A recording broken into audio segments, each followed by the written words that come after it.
موجودة بخبر سيء عن الزعيم الفنان العظيم عادل إمام. معانا الأستاذ عصام إمام. السلام عليكم. خبر وفاة الزعيم عادل إمام هنسمعه مع بعض بالفيديو. وعمرو أديب بيعمل مداخلة مع عصام إمام بعد وفاة جالة فهمي عن عمر يناهز 59 عام، اللي أحزنت الجميع بسبب وفاتها. جالة فهمي اللي محدش كان فاكرها، وتفاجأ الجميع النهاردة بخبر وفاتها.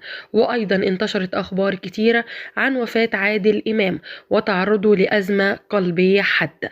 كل التفاصيل والحقيقة الكاملة هتسمعوها حضراتكم، هتشوفوها معانا على لسان عمرو أديب وأخو الزعيم عادل إمام. وهنعلن كمان عن وصية عادل إمام.